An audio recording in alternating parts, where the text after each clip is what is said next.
जैसा कि हमने लास्ट एपिसोड में देखा था, जीना का एक्स बॉयफ्रेंड सबके सामने जुनी की तरफ इशारा करता है। सब लोग शॉक्ड हो जाते हैं। जुनी उसके पास आता है और उससे बाहर चलने को कहता है। जीना के भाई को भी कुछ भी समझ नहीं आता। तीनों जैसे तैसे घर से बाहर निकलते हैं और बाहर जाके काफ़ी हंगामा हो जाता है। दोनों झगड़ रहे होते हैं। जीना का भाई कहता है, आखिरकार बात क्या है? उसका एक्स बॉयफ्रेंड कहता है, जीना ने सबके सामने कहा कि वो इसे पसंद करती है। जुनी कहता है कि तुम्हारी बहन को चीट कर रहा है। दोनों उस पर भड़क जाते हैं और वो वहाँ से डरकर भाग जाता है। दोनों के घर आने पर जीना सबको साफ साफ बता देती है कि जुनी से मैंने ही हेल्प मांगी थी। वो मुझे बार बार परेशान कर रहा था। मैंने उसे कहा था ऐसा प्रिटेंड करो कि तुम मेरे बॉयफ्रेंड हो। जीना के फादर उसे थैंक यू कहते हैं, जिसके बाद जुनी अपने घर चला जाता है। इस सब के बाद जीना काफ़ी एम्बैरस फील कर रही थी। तभी उसकी माँ उसके कमरे में आती है और उससे कहती है, ये सब क्या है? मुझे सच सच बताओ। क्या गुमन सही कह रहा था? तुम्हें कुछ तो शर्म करनी चाहिए। वो तुम्हारे भाई का दोस्त है। तुम्हारे जितने उम्र की लड़कियों की शादी हो गई है, वो अपनी अपनी लाइफ में सेटल हो गई हैं। वो उसे काफ़ी बुरा भला सुनाती हैं। तभी उसके फादर वहाँ आ जाते हैं और उन्हें लेकर वहाँ से चले जाते हैं। पर जीना तो अभी भी जुन्नी के बारे में ही सोच रही थी। उससे रहा नहीं जाता। वो उससे मिलने उसके घर पहुँच जाती है, उसी सेम अपार्टमेंट में जहाँ उसकी सिस्टर रहती है। वो छुपते छुपाते जैसे ही उसका डोर नॉक करती है, उसकी सिस्टर बाहर आ जाती है और उसके गले से लग जाती है। वो कहती है, तुम मुझे ही मिस कर रही थी ना? जिसके बाद वो उसे कुछ नहीं कह पाती। दोनों उसके रूम में चले जाते हैं और जीना जुनी से मिल ही नहीं पाती। नेक्स्ट डे जुनी को अपने ऑफिस में ही दिखाया जाता है। वो सो रहा होता है। तभी बाकी के सारे मेंबर आ जाते हैं। सब एक एक कर उस पर हमला बोल देते हैं। पर आज उसका मूड कुछ ठीक नहीं था। वो ऑफिस से बाहर निकल जाता है, जहाँ उसे जीना मिलती है। जीना उसे कल के लिए थैंक यू कहती है, पर वो उससे नाराज़ होता है और वो उससे ये कहकर चला जाता है कि तुम्हें लेट हो रहा होगा। वो उसे कॉल करती है और उसे ऑफिस की छत पर बुलाती है। जीना उससे कहती है, मुझे समझ नहीं आ रहा तुम कहना क्या चाहते हो। वो गुस्से में कहता है, वो मुझसे ही गलती हो गई। मेरी वजह से तुम्हारा चांस मिस हो गया। तुम फिर से उसके साथ रिलेशनशिप में आना चाहती थी ना? जुनी को ये गलतफहमी हो गई थी कि जीना ने ही उसे इनवाइट किया है और ऊपर से वो इतनी सजी धजी बैठी हुई थी। वो कहती है, शायद उन कपड़ों की वजह से तुम्हें मिसअंडरस्टैंडिंग हो रही है। मैंने वो किसी रीज़न से पहने थे। जुनी अभी भी गुस्से में होता है। वो कहता है, हाँ मैं सही तो कह रहा हूँ, तुमने वो कपड़े किसी रीज़न से पहने थे। वो कहती है, क्या तुम्हें अभी भी लगता है कि मैं उसे इनवाइट कर सकती हूँ? इसके बाद जुनी वहाँ से चला जाता है। टीना की पर्सनल लाइफ तो ख़राब चल ही रही होती है, वहाँ ऑफिस वाले भी उसे काफ़ी खरी खोटी सुनाते हैं। वो काफ़ी दिनों से एक स्टोर के मैनेजर से मिलना चाह रही थी, पर वो कभी डोर ही नहीं ओपन करता था। आज वो डोर ओपन कर देता है। दोनों साथ बैठते हैं और ड्रिंक करते हैं।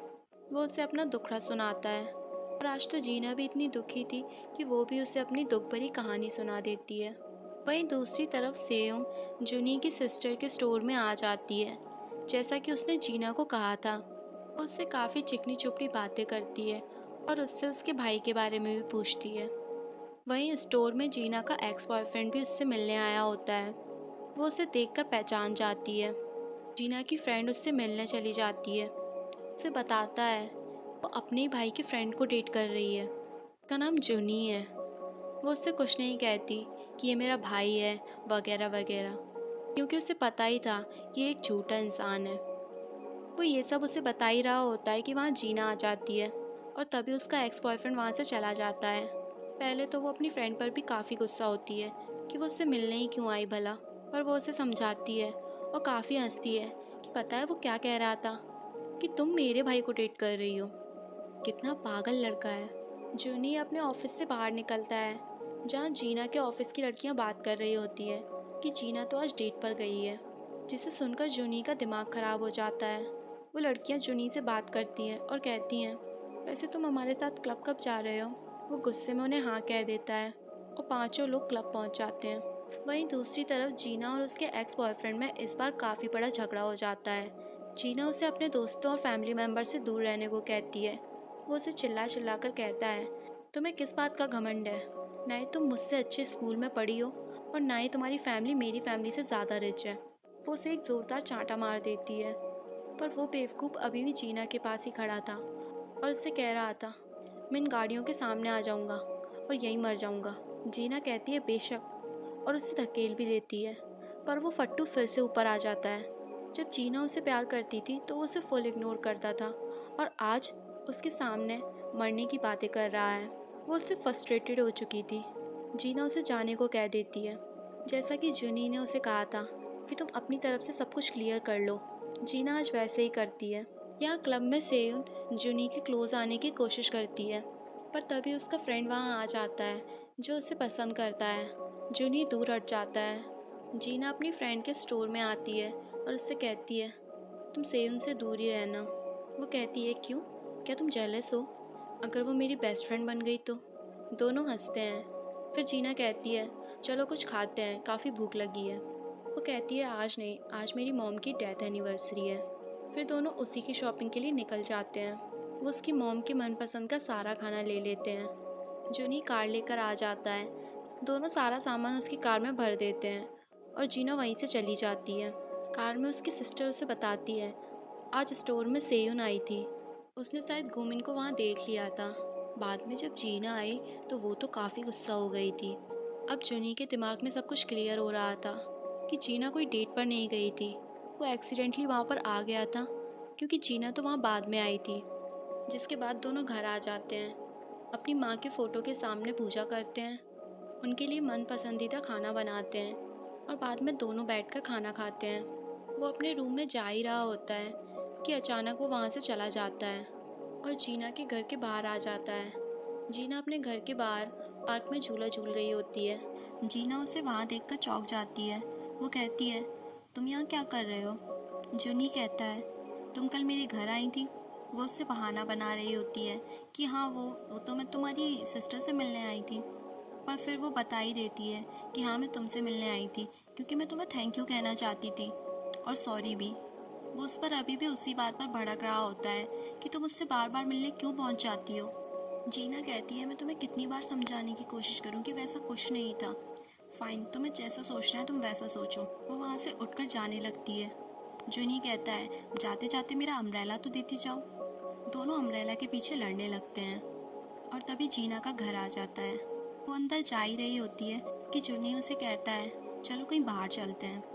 दोनों रात में ही मूवी देखने जाते हैं।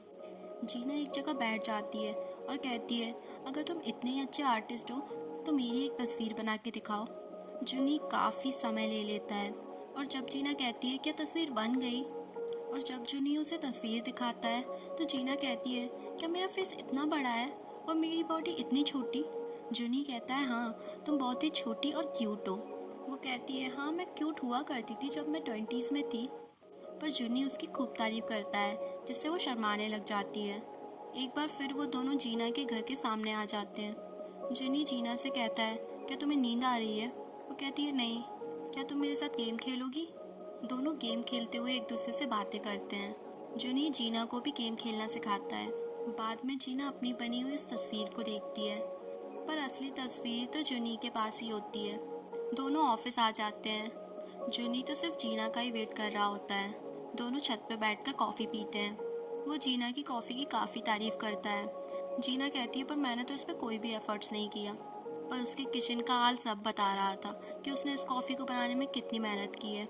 यहाँ जुनी अपने काम पर बिल्कुल भी ध्यान नहीं दे रहा था और उसके बॉस के कहने पर वो कहता है मैं बीमार हूँ, शायद मुझे रेस्ट करना चाहिए। और उसके बॉस तो काफ़ी कूल हैं, वो उसे घर जाने को कह देते हैं और वो यहाँ जीना को लेकर घूम रहा होता है। इस बार जब वो स्टोर में आई होती है तो उसकी एनर्जी कुछ अलग ही होती है, जिसे उस स्टोर का मैनेजर समझ जाता है। वो कहता है तुम्हारी खुशी की वजह वो लड़का ही है ना, और वो शर्मा कर भाग जाती है। दोनों साथ में डिनर करते हैं और घर के लिए निकल जाते हैं। जुनी उसके शोल्डर पर हाथ रखना चाहता था, उसे छूना चाहता था, पर फिर वो अपनी फीलिंग्स को कंट्रोल कर लेता है। नेक्स्ट डे जीना अपने स्टोर में होती है और उसके ऑफिस की एक कलीग वहाँ आती है। दोनों बातें कर रहे होते हैं। वो कहती है क्या मुझे वेट करना चाहिए और सही समय का इंतज़ार करना चाहिए? वो कहती है हाँ, अगर तुम ऐसे ही वेट करती रही तो तुम एक दिन बूढ़ी हो जाओगी और ऐसे ही अकेली मर जाओगी, और अगर तुमसे पहले किसी और ने उस पर लाइन मार दिया तो? जीना कहती है तुम सही कह रही हो। यहाँ जुनी के ऑफिस में एक गेम चल रहा था। वो जिस भी टॉय को गिराएंगे उस पर जो भी लिखा होगा वो उन्हें ट्रीट में मिलेगा। वो जिस कैफ़े में खाना खाने आए होते हैं, अनफॉर्चुनेटली जीना और उसकी ऑफिस कलीग भी वहीं पहुंच जाते हैं। जब सब साथ होते हैं तो कई सारी बातें निकलती हैं। जीना की कॉलीग कहती है, मुझे देखकर सभी लोग यही सोचते हैं कि मैं काफ़ी लोगों को डेट कर चुकी हूँ, पर ऐसा नहीं है। पर इस मामले में जीना का एक्सपीरियंस काफ़ी अच्छा है। जीना काफ़ी ऑकवर्ड फील करती है। सभी लोग उससे पूछने लग जाते हैं, आपको किस टाइप के लड़के पसंद हैं? जीना कहती है, जिसके साथ मैं कंफर्टेबल फील करूं। वो कहता है, फिर तो आपको बैड बॉय पसंद होंगे। ये जुनी भी काफ़ी बैड बॉय है। जीना की वो कलीग जो जुनी को काफ़ी पसंद करती है, वो जुनी से पूछती है, क्या तुम बैड बॉय टाइप हो? वो कहता है, नहीं ऐसी कोई बात नहीं है। तभी उसका फ्रेंड पीछे से कहता है, अरे तुम क्यों झूठ बोल रहे हो?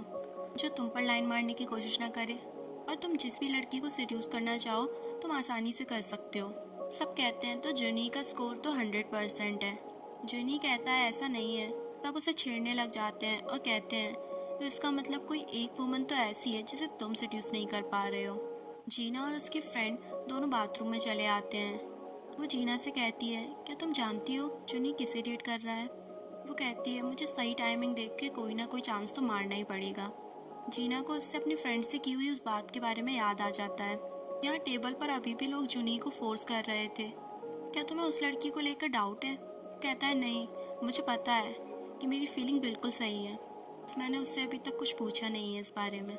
तो तुम उसे बता क्यों नहीं देते कि तुम उसे पागलों की तरह प्यार करते हो?